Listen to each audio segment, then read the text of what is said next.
Legenda kaže da je u junu 1934. prilikom posete Pragu, koja je imala za cilj da osnaži savez Francuske sa prijateljskim zemljama u istočnoj Evropi, francuski ministar inostranih poslova Louis Barthou rekao sledeće: želim da se zahvalim mojim prijateljima Čehoslovenima i nadam se da ću uskoro ojačati veze Francuske sa našim prijateljima Jugoslovacima. Nije sigurno koliko su zaista Francuzi poznavali ogromni šaroliki prostor od Baltika do Jadrana, koji je 1918. godine bio oslobođen vekovnih carstava, nemačkog, austrijskog i ruskog. Iako Srbi nisu bili glavna preokupacija Francuske u istočnoj Evropi posle rata, oni su ipak bili poznati Francuzima zbog njihove borbe za nezavisnost tokom 19. veka i naročito zbog francusko-srpskog prijateljstva po oružju za vreme rata.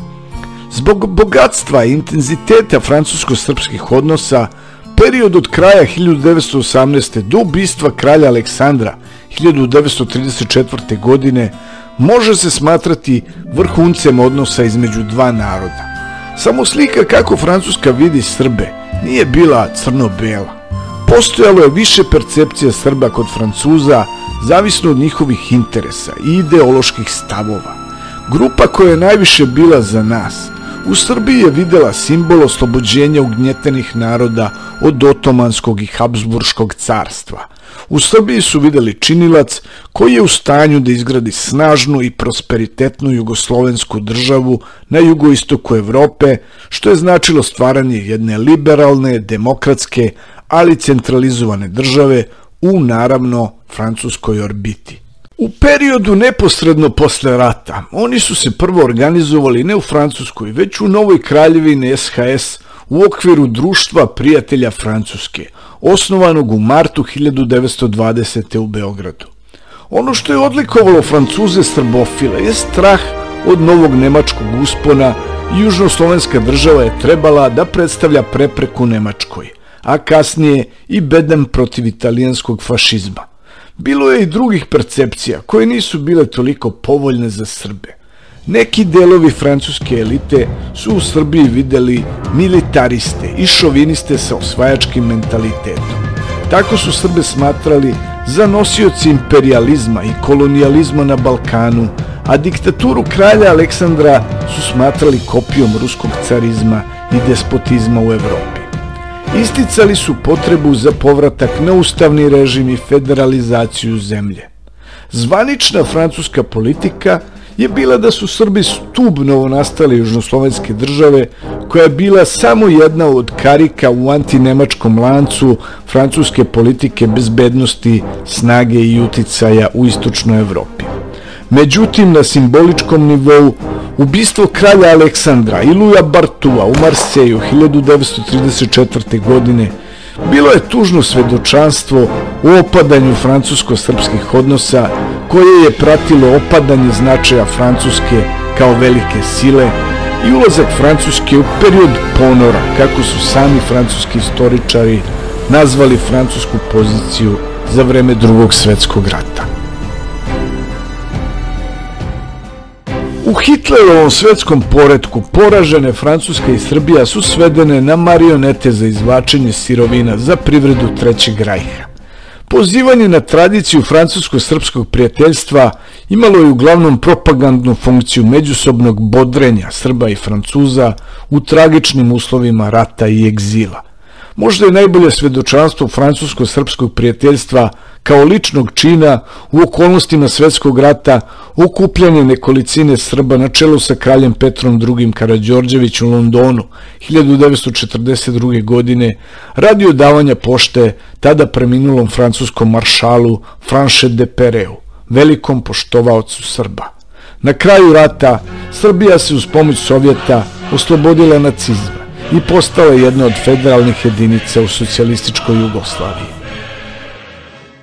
U izmenjenim međunarodnim okolnostima Francuska više nije predstavljala veliku silu u smislu u kome se na nju gledalo do 1940. godine. Odnosi između Francuske i socijalističke Jugoslavije bili su opterećeni brojnim problemima, kao što su pitanje nacionalizovane francuske imovine iz vremena Kraljevine Jugoslavije, kao i suđenje Draži Mihajloviću, koji je bio prijatelj i školski drug francuskog predsjednika Charlesa de Gaulle'a. Vremenom se odnosi normalizuju, a od 1948. godine Jugoslavija postaje trojanski konj u istočnom bloku, zemlja koja je trebalo da pokaže istočnom bloku da postoji i drugačiji put osim jedino proklamovanog puta diktiranog iz Moskve. Francuska je pratila svoje angloameričke saveznike u podršci Jugoslaviji zato što je Jugoslavija trebalo da zabije klin u monolitnom komunističkom bloku. Postoji poseban video na ovom kanalu koji se bavi čitavim tim periodom jugoslovenske istorije. Za vreme Alžirskog rata za nezavisnost, koje traje od 1954. do 1962. godine, francusko-jugoslovenski i francusko-srpski odnosi su opet dostigli izuzetno nizak nivo. U to vreme, kao da je među jugoslovenskim komunistima postojala želja da se i pojedinačno sećanje na nekadašnje francusko-srpske veze i simbolički ugasi. Na taj način se može objasniti svedočanstvo da je Tito namerno slao oružje alžirskom pokretu otpora brodovima među kojima je bio brod nazvan Srbija. U slučaju da taj brod bude presretnut od strane francuske mornarice, kao da se Francuzima i Srbima monarhistima naseljenim u Francuskoj na simboličkom nivou želelo da pokaže da je prijateljstvo sa Srbijom u socijalističkoj Jugoslaviji završeno. Međutim, do jačanja međudržavnih odnosa Francuske i Jugoslavije dolazi za vreme pokreta nesvrstanosti, ali odnosi sa Jugoslavijom su više služili Francuzima za prikupljanje informacija o bivšim francuskim kolonijama koje su pristupile pokretu nesvrstanosti, nego što su govorili o francusko-jugoslovenskim, a kamoli francusko-srpskim vezama. Ono što je također interesantno kod srpskih i jugoslovenskih komunista iz tog vremena je izvesno izvrtanje činjenica. Srpski komunisti su žarko želeli da prisvoje od pobeđene velikosrpske buržoazije, kako su govorili, to sećanje na beskompromisnu borbu Srba tokom Prvog svjetskog rata protiv zavojevača. Zato 11. novembra 1968. godine, na 50-godišnjicu potpisivanja primirja u Prvom svjetskom ratu, Jugoslovenska narodna armija rado maršira ispod triumfalne kapije u Parizu, koracima srpskih vojnika sa Solunskog fronta. Za to vreme u Beogradu objavljena je knjiga na čijoj je naslovnoj strani Meštrovićev spomenik zahvalnosti Francuskoj u Beogradu. Knjiga u kojoj je francusko-srpsko prijateljstvo odjednom postalo francusko-jugoslovensko prijateljstvo, koje je navodno bilo utemeljeno u vekovnoj istoriji i sećanju dva naroda. Jedan deo francuske elite je verovao krajem 80-ih da će Srbi biti ti koji će izvesti Jugoslaviju iz komunizma. Međutim, ta uloga nije pripala Srbima. Mi kao da nismo razumeli šta je značio pad Berlinskog zida i kao da smo jedini u Evropi i dalje želeli da živimo u nekoj vrsti socijalizma. Na početku raspada Jugoslavije, Francuska je bila za očuvanje Jugoslavije. Na tome je posebno insistirao tadašnji francuski predsjednik François Mitterrand, kome je inače 1983. godine dodeljena titula počasnog građanina Beograda. Nemačka, ohrabrena ujedinjenjem, preuzima inicijativu u okviru Evropske zajednice i priznaje nezavisnost Slovenije i Hrvatske. Sa druge strane, François Mitterrand je isticao posebne veze Francuske i Srbije nasuprot bliskih veza Hrvatske i Slovenije sa Nemačkom i tražio pravično rešenje. Međutim, Miloševićev režim je kod francuskih elita generalno viđen kao predstavnik tvrde struje primitivnog marksizma i populizma i kao uzurpator postepene evolucije Titovog jugoslovenskog nasleđa ka demokratiji i liberalizmu. Njegov uspon nije izazvao nikakve simpatije i evropska politička orijentacija Francuske nije dovedena u pitanje zbog njega. Francuska je sledeći evropsku politiku prvo priznala dve odcepljene jugoslovenske republike, a potom je aktivno i dosledno učestvovala u svim akcijama koje je Zapad od 90-ih preduzimao protiv Srbije, a koje su nam bile izuzetno bolne i ponižavajuće, uključujući sankcije, bombardovanje i priznanje nezavisnosti Kosova. Ruku na srce, za vreme NATO bombardovanja Jugoslavije 1999. godine, Francuska je činila izvesne napore da zauzda silinu NATO napada i da ograniči napade samo na najneophodnije vojne ciljeve. Francuska je branila bilo kakvo bombardovanje Crne Gore, kao što se protivila i gađanju civilnih ciljeva u Srbiji. To se posebno odnosilo na beogradske mostove koji su nekako preživeli.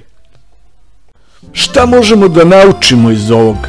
Mnogi narodi grade predrasude o vekovnom, tradicionalnom i neraskidivom prijateljstvu sa drugim, najčešće većim, bogatijim i uticajnijim narodima. Moramo biti svesni da ideju o prijateljstvu među narodima gradi određena politička elita u konkretnim istorijskim okolnostima i sa jasnim ciljevima. Kada se elite, okolnosti i ciljevi promene se i prijateljstva među narodima.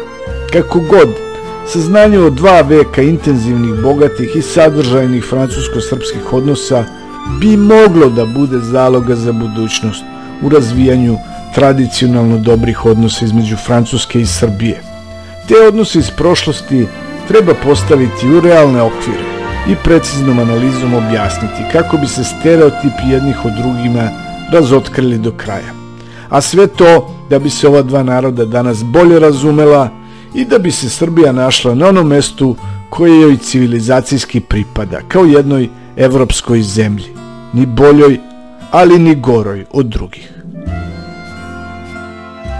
Hvala na gledanju, nadam se da vam je ovaj video bio zanimljiv i od neke vrednosti za vas. Molim vas da ostavite vaše komentare kao i da like, share and subscribe.